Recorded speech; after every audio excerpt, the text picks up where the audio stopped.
नमस्कार साथियों। कल चाइना के मार्केट में सिल्वर का भाव था $110 और इंडिया, चाइना और एशियन मार्केट जब क्लोज हुए तो उस टाइम कॉमेक्स के मार्केट में सिल्वर का भाव था $96। लेकिन रात को जब यूएस का मार्केट ओपन हुआ तो सिल्वर में भारी बिकवाली देखने को मिली पेपर ट्रेडिंग के जरिए, जिससे सिल्वर का प्राइस $86-87 के आसपास आ गया। इसके पीछे के क्या क्या कारण है उसके बारे में डिटेल में बात करेंगे।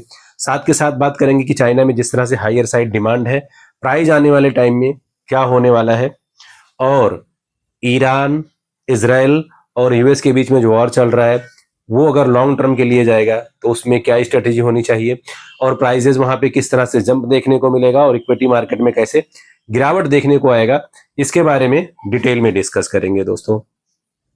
सबसे पहले बात करते हैं, जब कल रात को यूएस का मार्केट ओपन हुआ उसके बाद में वहां पे पेपर ट्रेडिंग के जरिए भारी बिकवाली देखने को मिली, और वो सारा का सारा सिल्वर का पैसा डॉलर इंडेक्स, यूएस ट्रेजरी और वहां के इक्विटी में शिफ्ट होता हुआ दिखाई दिया। क्योंकि जहां कल दुनिया भर के इक्विटी में भारी गिरावट था, वहीं यूएस नेस्डैक में, एसएनपी में मजबूती देखने को मिला। साथ के साथ डॉलर इंडेक्स भी मजबूत होता हुआ दिखाई दिया। तो कहीं ना कहीं इसमें यूएस गवर्नमेंट का भी इन्वॉल्वमेंट है, क्योंकि एक तरह से पेपर ट्रेडिंग के जरिए भारी बिकवाली की जा रही है, दूसरी तरफ यूएस डॉलर इंडेक्स में पैसा शिफ्ट हो रहा है, वहां के ट्रेजरी में शिफ्ट हो रहा है, वहां के इक्विटी मार्केट में शिफ्ट हो रहा है। तो ये कहीं ना कहीं जो वहां के लीडिंग इंस्टीट्यूशन है जो ट्रेडिंग करते हैं उनका और गवर्नमेंट के बीच में कहीं ना कहीं ये मिली भगत दिखाई पड़ती है दोस्तों। अब आइए बात करते हैं चाइना की। चाइना $110 में जहां कल ट्रेड कर रहा था, अब जिस तरह से वहां सप्लाई का शॉर्टेज है और डिमांड हाइयर साइड है, तो आने वाले टाइम में सिल्वर का भाव वहां पे $115 से $120 तक भी जा सकता है, ऐसा एक्सपर्ट कह रहे हैं, ऐसा चाइनीज न्यूज़पेपर में भी छपा हुआ है दोस्तों। तो ये बड़ा इंटरेस्टिंग होगा कि चाइना एक तरह जहां से हायर साइड ट्रेड कर रहा है अपने इंडस्ट्रियल डिमांड की वजह से, वहीं दूसरी तरह यूएस इसको पेपर ट्रेडिंग के जरिए मैनिपुलेट कर रहा है। तो इसमें आपका स्ट्रेटेजी ये होना चाहिए कि अगर चाइना हायर साइड ट्रेड कर रहा है तो आप ये मान के चलो जब यूएस का मार्केट ओपन होगा तो वहां से $8 से $10 का जो वेरिएंस देखने को मिलेगा वो कंटिन्यूअस चल सकता है, क्योंकि अभी कंट्रोलिंग जो है यूएस की तरफ ही दिखाई दे रहा है। अब आइए बात करते हैं इक्विटी मार्केट की। इक्विटी मार्केट में काफी प्रेशर है और वहां पर कहीं ना कहीं अच्छी खासी गिरावट देखने को मिल रही है। हालांकि आज इंडिया का मार्केट बंद है, बाकी ओवरऑल ग्लोबली ट्रेडिंग चल रहा है दोस्तों।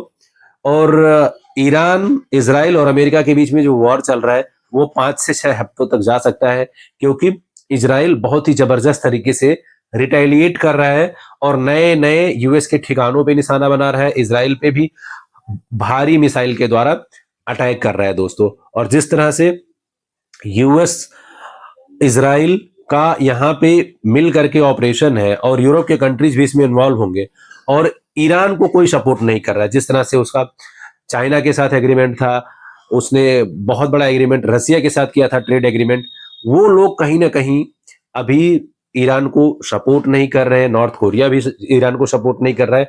तो ये देखना बड़ा दिलचस्प होगा कि अकेले ईरान ये वॉर कितने दिनों तक लेकर के जा सकता है। हालांकि इजराइल और ट्रंप की तरफ से ये बयान आया है कि ये युद्ध 5 से 6 हफ्ते तक जा सकता है दोस्तों।